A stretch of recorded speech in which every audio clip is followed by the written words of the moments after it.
Voilà, je suis maintenant au numéro 2 de la lecture de Les âmes qui parlent. Voilà. Hier, enfin la fois d'avant, je vous avais raconté la préface et le nota bene.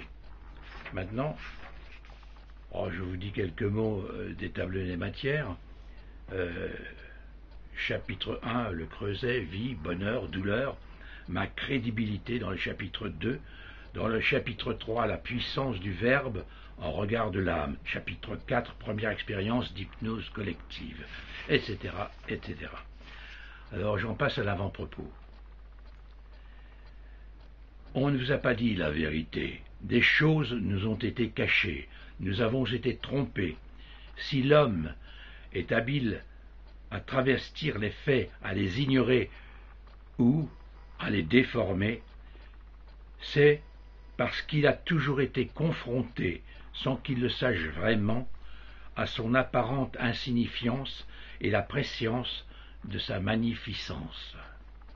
La peur de l'inconnu et l'effroi que lui laisse la conscience de son ignorance à se saisir lui-même le poussera à inventer l'idée fausse qu'il ait par ses fonctions quelque influence sur ses contemporains, et il se hâtera d'imposer ses concepts rassurants et, au besoin, de brûler sur le bûcher l'esprit de vérité. Mais quoi, réveillons-nous? Il est temps. Nous disposons d'informations et de toutes les données qu'il faut pour nous éclairer. Faisons un petit travail de reconversion. Sachons reconnaître les idées toutes faites. Viennent-elles de nous ou nous les a-t-on implantées? Oui, l'entendement de l'homme avec ou sans grande culture est capable d'appréhender ce qui lui semblait hors de portée, c'est-à-dire l'intelligence et la logique de la création. Notre horizon est embrumé, sachons souffler sur ce brouillard et osons regarder ce qu'il recouvrait, ce que nous n'avions jamais vu ni admis, la pureté d'une ligne et son ordonnance immuable. Elle est nette, claire, précise. Le mystère ne subsiste que pour celui qui ne veut pas comprendre.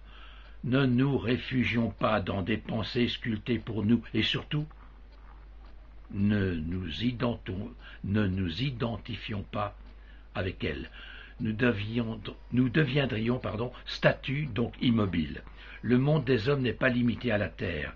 L'univers contient des mondes innombrables, et le mot d'ordre est conscience. Comprenons que l'univers est ordonné, que l'être humain n'est pas le fruit du hasard et qu'il n'est pas ce qu'il paraît être, c'est-à-dire uniquement un corps intelligent, doué de raison. Non, non, son être est composite. Le corps n'est qu'un véhicule d'expression. Oui, n'est qu'un véhicule d'expression pour l'ego qui l'occupe. Toute la tradition tente, à travers les siècles, de nous passer ce message. Mais nous refusons, vous refusez, ce qui semble trop immense et trop beau. Vous acceptez comme vérité des choses impossibles et vous rejetez ce qui constitue la base de toute compréhension, de toute possibilité d'avancement.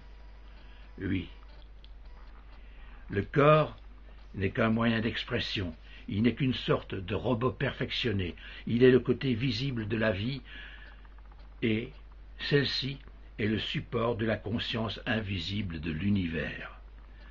L'homme n'est pas au bout de sa route.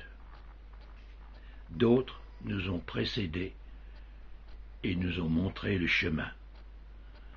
Pour la fois prochaine, je vous commencerai le chapitre 1, qui commence d'ailleurs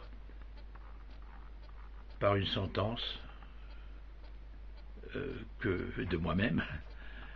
Le nouveau-né est un vieillard potentiel qui, en mourant, prépare sa renaissance. En somme, l'agonisant n'est qu'un futur bébé. Au revoir la prochaine fois.